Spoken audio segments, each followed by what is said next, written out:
ഒരു കാലത്ത് ലോകത്തിന്റെ 24% കരയും 23% ജനസംഖ്യയും നിയന്ത്രിച്ചിരുന്നത് ബ്രിട്ടീഷ് രാജകുടുംബമാണ്. ആ രാജകുടുംബത്തിലെ ഏറ്റവും പ്രധാനികളിൽ ഒരാളാണ്. കിരീടാവകാശത്തിന്റെ കണക്കെടുത്താൽ 8ാമനാണ് ഇന്നലെ ബ്രിട്ടീഷ് പോലീസ് അറസ്റ്റ് ചെയ്ത് 11 മണിക്കൂർ തടവിലിട്ട് കുറ്റം ചുമത്തി വിട്ടയച്ചത്. വിട്ടയച്ചു എന്നതിനർത്ഥം ആൻഡ്രൂ രാജകുമാരൻ കുറ്റവിമുക്തനായി എന്നല്ല. ബ്രിട്ടനിലെ നീതി സംവിധാനം അങ്ങനെയാണ്. നമ്മുടെ നാട്ടിലെ പോലെ വിചാരണ തടവുകാരായി എല്ലാവരും ജയിലിൽ അടയ്ക്കാറില്ല. ഒരാളുടെ മേൽ ഒരു കുറ്റം ചുമത്തിയാൽ അയാളെ അറസ്റ്റ് ചെയ്ത് അയാളുടെ വിശദാംശങ്ങൾ എടുത്ത് വിട്ടയക്കും. പിന്നീട് കേസ് അന്വേഷണം പൂർത്തിയായി അയാൾ നിരപരാധിയാണെന്ന് കണ്ടാൽ അയാളെ വിചാരണയ്ക്ക് പോലും വിടാതെ അയാളുടെ മേൽ കേസ് ഒഴിവാക്കിയതെ അറിയിക്കും. ഇനി കുറ്റക്കാരനാണെന്ന് കണ്ടെത്തിയാൽ വിചാരണ നടത്തി ശിക്ഷിക്കുമ്പോൾ മാത്രമാണ് ജയിലിൽ പോവേണ്ടി വരുന്നത്. അതുകൊണ്ട് തന്നെ ആൻഡ്രൂ രാജകുമാരന് ഇനി ഉറക്കമില്ലാത്ത ദിനങ്ങളാണ്. ആൻഡ്രൂവിന്റെ മേൽ ഇപ്പോൾ ചുമത്തിയിരിക്കുന്നത് രാജ്യദ്രോഹമടക്കമുള്ള കുറ്റകൃത്യങ്ങളാണ്. പരമാവധി ശിക്ഷയായ ജീവപര്യന്തം ലഭിക്കും. നമ്മുടെ നാട്ടിലെ പോലെയല്ല ജീവപര്യന്തം എന്നാൽ ജീവിതകാലം മുഴുവൻ എന്നാണ് അർത്ഥം. ഈ ഒരു കേസിൽ മാത്രം അവസാനിക്കുമെന്ന് കരുതാനും വയ്യ.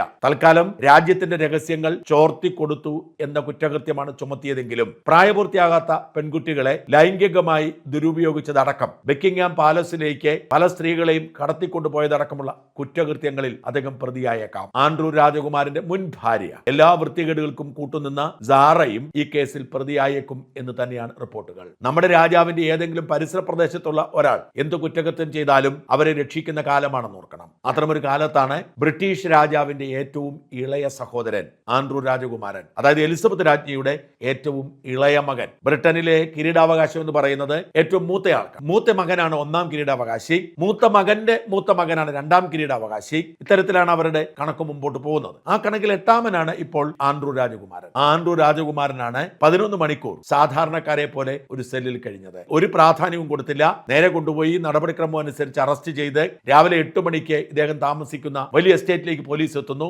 പോലീസ് സംഘം അദ്ദേഹത്തെ അറസ്റ്റ് ചെയ്തുകൊണ്ട് പോകുന്നു. ഇതേ സമയം തന്നെ ഇദ്ദേഹം മുമ്പ് താമസിച്ച കൊട്ടാരത്തിന്റെ ഭാഗമായ പ്രദേശങ്ങളിൽ റെയ്ഡ് നടത്തുന്നു. അതിനുശേഷം 11 മണിക്കൂർ ഒരു സെല്ലിൽ അടയ്ക്കുന്നു. നടപടിക്രമങ്ങൾ പൂർത്തിയാക്കുന്നു. ജാമ്യം കൊടുത്തയക്കുന്നു. ഇതാണ് ഇന്നലെ സംഭവിച്ചത്. ചാൾസ് രാജാവിന്റെ ഇളയ സഹോദരനാണെന്ന് ഓർക്കണം. ചാൾസ് രാജാവ് ഉച്ചയോടുകൂടി പത്രക്കുറിപ്പിറക്കി, നിയമത്തിന്റെ വഴിക്കാണ് പോവേണ്ടത്, എന്റെ സഹോദരൻ ഗുരുതരമായ കുറ്റകൃത്യം ചെയ്തതായാണ് ഇപ്പോഴത്തെ റിപ്പോർട്ടുകൾ. അതുകൊണ്ട് തന്നെ അദ്ദേഹത്തിന്റെ അറസ്റ്റിൽ ഞാൻ ആനന്ദിക്കുന്നു. കുറ്റം ചെയ്തിട്ടുണ്ടെങ്കിൽ അദ്ദേഹം നിയമ നടപടിക്ക് വിധേയമാവട്ടെ എന്ന് പറഞ്ഞ് അനിയനെ തള്ളിപ്പറഞ്ഞ് രാജാവ് പ്രസ്താവനയും ഇറക്കി.